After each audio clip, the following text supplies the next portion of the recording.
आखिर भगवान जगन्नाथ की माला क्यों चुराई गई? एक ऐसी कहानी जिसने सबको रुला दिया। पूरी शहर की सुबह हमेशा की तरह शुरू हुई थी, लेकिन अचानक भक्त की माला गायब हो गई। ये वही माला थी जो भक्त के दिलों को जोड़ती थी। मंदिर के बाहर भक्तों की लंबी लाइन लगी हुई थी। हर तरफ जय जगन्नाथ के जयकारे गूंज रहे थे, लेकिन किसी को अंदाजा नहीं था कि कुछ ही देर में मंदिर के अंदर ऐसा हड़कंप मचेगा जिससे पूरा शहर हिल जाएगा। क्योंकि उस सुबह जब पुजारी भगवान जगन्नाथ के श्रृंगार के लिए पहुंचे तो उनकी आंखें फटी की फटी रह गई। भगवान जगन्नाथ की पवित्र माला गायब थी। वही माला जिसे बेहद पवित्र माना जाता था, जिसे सिर्फ खास अवसरों पर भगवान को पहनाया जाता था। कुछ सेकंड के लिए पूरा कमरा शांत हो गया। फिर अचानक मंदिर में अफरा-तफरी मच गई। मंदिर में हड़कंप। माला कहाँ गई? पुजारी घबराए हुए थे। सिक्योरिटी गार्ड्स दौड़ते हुए पहुंचे। ठीक है, तलाशी शुरू करो। हर जगह तलाशी लो, तलाशी लो। भगवान के मंदिर से चोरी? इतनी सिक्योरिटी के बावजूद कैसे? यह सवाल सबके दिमाग में था। तुरंत सीसीटीवी कैमरास चेक किए गए। सब कुछ ठीक है सर। सभी सिक्योरिटी रूम में इकट्ठा हो गए। जी सर, पहुंच गए। रात की रिकॉर्डिंग रिवाइंड की गई। की गई। स्क्रीन पर मंदिर के गलियारे दिख रहे थे। सब कुछ सामान्य लग रहा था। फिर अचानक एक छोटा सा शैडो नजर आया।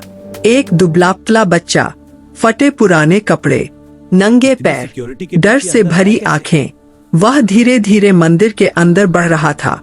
सब हैरान रह गए। लेकिन इससे भी ज्यादा शॉकिंग बात आगे हुई। ये अंदर आया कैसे? जैसे ही बच्चा गर्भगृह के पास पहुंचा, कैमरा अचानक ग्लिच करने लगा। फुटेज ब्लर हो गई। कुछ सेकंड्स ब्लैक स्क्रीन, और जब कैमरा वापस नॉर्मल हुआ, माला गायब थी। बच्चा भी नहीं था। पूरा मंदिर सन्नाटे में डूब गया। बच्चा कौन था? सिक्योरिटी ने पूरे शहर में बच्चे को ढूंढना शुरू किया। जी सर। कई घंटों बाद मंदिर के पीछे की गलियों में वह बच्चा मिल गया। वह कांप रहा था। भगवान की माला चुराने की हिम्मत कैसे हुई? लेकिन बच्चा रोने लगा। मैं चोर नहीं हूँ। फिर माला क्यों चुराई?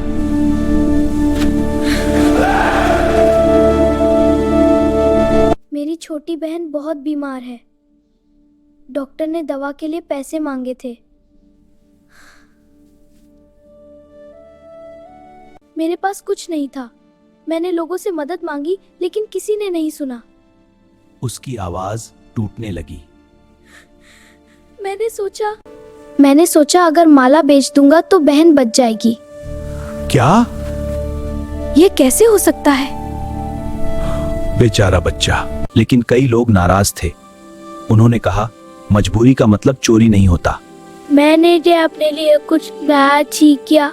मैंने कुछ नहीं किया, लेकिन मंदिर के नियम सख्त थे। आखिर फैसला हुआ।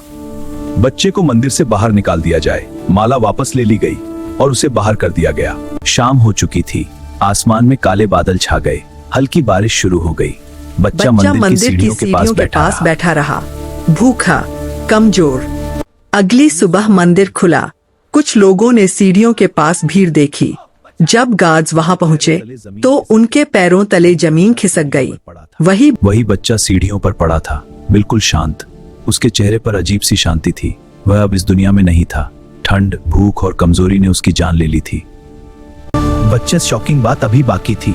बच्चे के हाथ में कसकर पकड़ा हुआ था एक छोटा प्रसाद का टुकड़ा, और उसके पास रखा था ताजा फूल। किसने रखा? प्रसाद का टुकड़ा और उसके पास रखा था ताजा फूल। किसने रखा? किसी को नहीं पता। कुछ लोगों ने फुसफुसाकर कहा, भगवान जगन्नाथ ने खुद उसे अपना लिया। शहर में खबर फैल गई। पूरे पुरी में खबर आग की तरह फैल गई। लोग रो पड़े। कई लोगों को पछतावा हुआ। काश हमने उसकी बात सुन ली होती। काश किसी ने मदद कर दी होती। बहन का क्या हुआ? कहानी के अनुसार जब कुछ लोग बच्चे के घर पहुंचे तो उसकी बहन अभी जिंदा थी, लेकिन कमजोर। मंदिर के कुछ भक्तों ने मिलकर इलाज करवाया। लड़की बच गई, लेकिन उसका भाई नहीं बच सका। सीसीटीवी का रहस्य। लोग आज भी कहते हैं, जब बच्चा माला लेकर निकला, फुटेज ब्लर क्यों हुई? कुछ सेकंड्स कैमरा ब्लैक क्यों हुआ? कोई जवाब नहीं। कुछ इसे टेक्निकल इशू कहते हैं, कुछ डिवाइन मिस्ट्री। लेकिन लोगों के लिए असली सवाल कुछ और था। क्या हमने एक मजबूर बच्चे को चोर समझ लिया? कहानी का संदेश: हर गलती के पीछे बुराई नहीं होती। कभी कभी मजबूरी इंसान से गलत कदम